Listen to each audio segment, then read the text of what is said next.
Bonjour à tous et à tous, j'espère que vous allez bien, que vous êtes dans une vibration positive. Alors, si nous essayons de parler aujourd'hui de la lecture, c'est-à-dire ses bienfaits ou bien ses inconvénients. Si elle a vraiment des inconvénients, je suis désolé, moi je ne les connais pas, d'accord? Mais tandis qu'il y a les avantages, je les connais et je vais essayer de vous partager aujourd'hui en quelques minutes dans cette vidéo. Parce qu'il est vraiment récurrent d'entendre souvent, je manque d'imagination. Eh bien, il arrive souvent aussi qu'on entend, je ne trouve pas des solutions à mes problèmes, etc. Ça vous arrive ou pas? Les gens qui se plaignent souvent, ou encore on entend souvent dire ma tête est remplie de pensées négatives.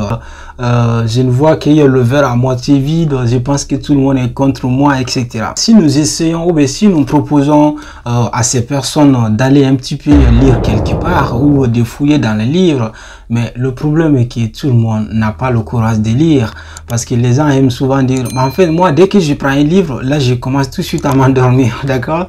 Il y a ces cas qui arrivent souvent, mais s'agissant des bénéfices ou les avantages de la lecture, nous pouvons bien sûr faire appel à plusieurs bonnes têtes ou à plusieurs grandes personnalités ici. Je pense ici à Bill Gates, que vous connaissez sûrement, j'espère, ou encore à Sir Louis Montesquieu. Enfin bref, commençons d'abord par Bill Gates. Qui est-il? Bill Gates est un informaticien, entrepreneur et milliardaire américain. Il est connu comme le fondateur de Microsoft en 1975 et son principal actionnaire jusqu'en 2014. Alors, Bill Gates aime souvent dire qu'il y a plus de richesses dans un seul livre qu'il y a 40 ans devant la télévision. Et en d'autres termes, il n'est pas le seul à s'exprimer sur la lecture. Je veux dire, il y a plusieurs penseurs scientifiques, hommes politiques, etc. qui ont vraiment commenté la lecture, qui ont conseillé et publicité. D'accord? La lecture.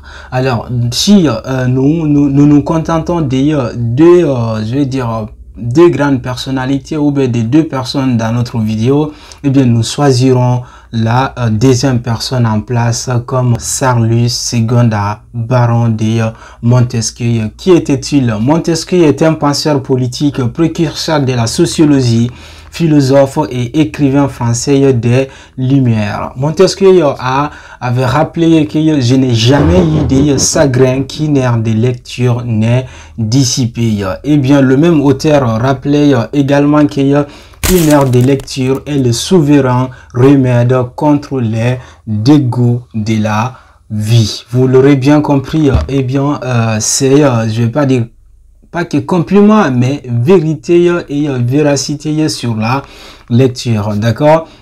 Parce que ce soit des époques passées ou bien de nos jours, les personnes qui lisent ne sont jamais égales à les personnes qui ne lisent pas. Ce qui ne veut nullement pas dire que ceux qui lisent, eh bien, sont supérieurs et plus intelligents à ceux qui ne lisent pas.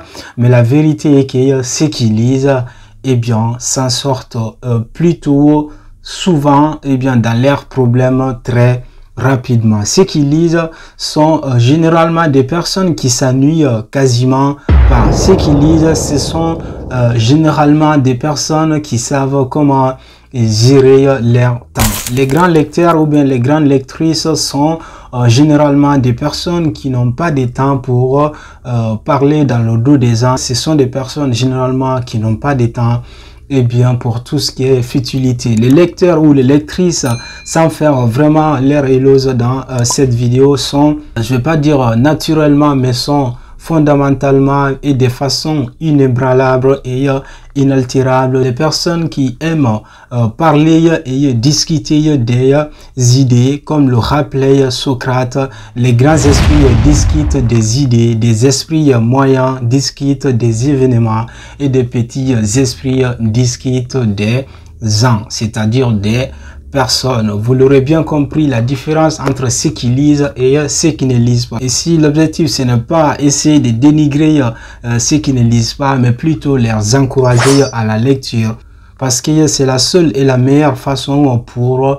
il ou elle de bien s'en sortir dans ces difficultés et dans ces problèmes la vérité ou bien d'autres vérités que vous trouverez dans les livres, c'est que vos parents ne vous ont jamais dit. Vous trouverez également dans les livres ce que vos professeurs, que ce soit à l'école primaire, au lycée ou même au collège, voire même à l'université, ne vous ont jamais dit. Vous trouverez également dans les livres ce que vous n'avez pas encore vécu ou bien ce que vous ne vécurez jamais. Vous trouverez également dans les livres les futures solutions à vos futurs problèmes. Vous trouverez également dans les livres comment vous devrez faire aujourd'hui, maintenant, dans la situation dans laquelle vous êtes en train de vivre et que personne ne vous est venu à la rescousse. Les amis, si je peux ou bien si je peux me permettre de continuer à vous parler de la lecture, c'est sûr que cette vidéo fera probablement 1 heure, voire même plus. Mais ce n'est pas mon but, c'est d'essayer de dire beaucoup de choses en si peu de mots et en si peu de temps. Car ce qui compte, ce n'est pas la quantité, mais plutôt la qualité. Peut-être qu'il y a ceux qui ont bien compris cette vidéo diront, enfin bref, j'ai vraiment envie de lire, ou bien grâce à ça, je vais commencer à lire, ou bien il y en a même qui avaient déjà envie de lire, mais il y a souvent ces mots qui reviennent. En fait, là, j'ai vraiment envie de lire, mais comment faire? Soit j'aime bien lire, mais par quel livre faut-il commencer ou faudrait-il commencer? Ou encore on entend dire j'aimerais vraiment lire ou bien j'adore lire. Et on entend souvent ces genres de suggestions également. Mais comment faire? La réponse sera dans les prochaines vidéos. Voilà les amis, essentiellement c'était tout pour aujourd'hui sur la lecture. Il y en a beaucoup parmi vous qui sont déjà des grandes lectrices et des grands lecteurs et d'autres aussi s'apprêtent bien sûr à devenir des grands lecteurs et des grandes lectrices. Merci encore une fois d'être là. N'oubliez pas de prendre soin de vous car chaque jour que Dieu fait est une nouvelle vie. Prenez la vie du bon côté, prenez la vie en philosophe. And I see you, one love et ciao ciao.